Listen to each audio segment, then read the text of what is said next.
வணக்க மக்களை, சட்டமன்ற கிடைக்கப்பட்ட மிக முக்கியமான தகவல் என்று வெளியாக இருக்கிறதா? எடப்பாடி பதவிக்கு ஆபத்தா? எதிர்க்கட்சி அந்தஸ்தும் காலி, அதிமுகவில் மீண்டும் வெடிக்கும் உட்கட்சி பூசல் என்ன? வாங்க வீடியோவை மூலமாக்கலாம். அதாவது தமிழகத்திலே நடந்து முடிந்த இந்த 2026 சட்டமன்ற தேர்தல் முடிவுகள் மே 4ஆம் தேதியானது வாக்கு எண்ணிக்கை நடைபெற்றும் நிலையில்தான், அதாவது புதிதாக யாருமே எதிர்பாராத விதமாகத்தான் விஜயின் புதிதாக ஆரம்பித்துள்ள இந்த தமிழக வெற்றி கழகமானது தமிழகத்திலே அதாவது 108 என்ற இடங்களை பெற்று முன்னிலை வைத்து வருகிறதா.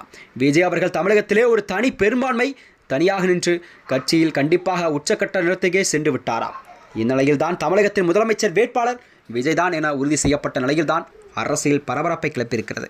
அதாவது இந்த 2026 நடைபெற்ற சட்டப்பேரவை தேர்தலில் அதிமுகவுக்கு ஒரு பெரும் பின்னடைவை ஏற்படுத்தியிருக்கிறது.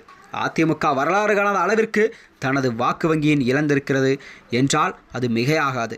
ஏனென்றால் எதிர்க்கட்சி அந்தஸ்தை கூட பெற முடியாத அளவிற்கு ஏற்பட்ட இந்த தோல்வி என்பது கட்சியின் அடித்தளத்தையே அதிர வைத்திருக்கிறதா. இந்த ஒரு எதிர்பாராத தோல்வி மற்றும் கட்சியின் 2ஆம் கட்ட தலைவர்களை ஒரு பெரும் கடும் அதிர்ச்சியெல்லாம் ஏற்படுத்தியிருக்கிறதா. புதிதாக உருவெடுத்த இந்த தமிழக வெற்றி கழகமானது 108 தொகுதிகளில் வெற்றி பெற்று தனிப்பெரும் சக்தியாக உயர்ந்திருப்பது என்பது இதன் மூலம் தமிழக அரசின் நிலப்பாட்டை புதிய திருப்பத்தை கூட எட்டியிருக்கிறது. அதிமுக அதாவது பல ஆண்டு காலமாகவே கட்டியெழுப்பிய கோட்டைகளை பல இடங்களில் முறியடிக்கப்பட்டிருக்கிறது. இதனால் எடப்பாடி பழனிசாமி தலைமையிலான இந்த கட்சியினுடைய சந்தேகமெல்லாம் எழத் தொடங்கியிருக்கிறது. அதாவது தேர்தல் வியூகங்கள் ஏற்பட்ட பிழைகள் மற்றும் கூட்டணி கணக்கீடுகள் என்பது தவறியதே இந்த தோல்விக்கு ஒரு முக்கிய காரணம் என உட்கட்டமைப்பு ரகசிய ஆலோசனையெல்லாம் நடைபெற்று வருகிறதா. பாஜக மற்றும் பாமக போன்ற கட்சிகளுடன் கூட்டணி அமைத்திருந்த போதிலும் விஜய் மையமாக கொண்ட அரசியல் அலை என்பது அதிமுகவுக்கு ஒரு பெரும் பாதிப்பை ஏற்படுத்தியதாகவே கூறப்படுகிறது. இதனால் கண்டிப்பாக தலைமை தெரிவித்த கேள்விகள் கட்சியினருக்கு மேலும் வலுப்பெற்றிருக்கிறது. இதனால் தான் ஏற்கனவே கட்சிக்குள் இந்த உட்கட்சி முரண்பாடுகள் மீண்டும் தலைதூக்க சூழல் உருவாகியிருக்கிறது.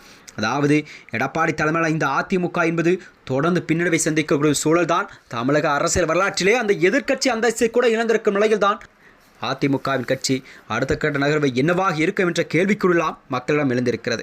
இதனைத் தொடர்ந்தான் அதாவது இந்த 2026 சட்டமன்ற தேர்தலில் எதிர்க்கட்சி அந்தஸ்தை இழந்த எடப்பாடி பழனிசாமியின் அடுத்த கட்ட நகர்வு என்னவாக இருக்கும், அதாவது எடப்பாடியின் கண்டிப்பாக தோல்விக்கு காரணம் என்னவென்றெல்லாம் ஆலோசித்து வரப்படுகிறதா. இந்நிலையில்தான் அதாவது தமிழக வெற்றி கழகம் 108 இடங்களை பிடித்து முன்னிலை பெற்றிருக்கிறது. அது மட்டுமின்றி விஜய்க்கு தனி பெரும்பான்மை கிடைக்க அந்த 118 என்ற மேஜிக் நம்பரை கண்டிப்பாக விஜய் அவர்கள் கண்டிப்பாக காண்பிக்க வேண்டும். அவருக்கு கால அவகாசம் கொடுக்கப்பட்ட நிலையில்தான் விஜய் அவர்கள் யாருடன் ஆதரவு தேடப்போகிறார், கண்டிப்பாக ஆட்சியில் பங்கு யாருக்கு கொடுக்க போகிறார் என்ற நிலையில்தான் ஒரு கேள்விக்குறியாக பார்க்கப்பட்டு வருகிறது. இந்நிலையில்தான் இந்த 2026 சட்டமன்ற தேர்தலில் முதலமைச்சர் என்பது கண்டிப்பாக விஜய் தான் என்று உறுதி செய்யப்பட்ட நிலையில்தான் தமிழக அரசியல் களமே மாறிக்கொண்டிருக்கிறது. மேலும் இது போன்ற வீடியோக்களை தெரிந்து கொள்ள நமது சேனலை மறக்காமல் சப்ஸ்கிரைப் செய்து கொள்ளும். நன்றி, வணக்கம்.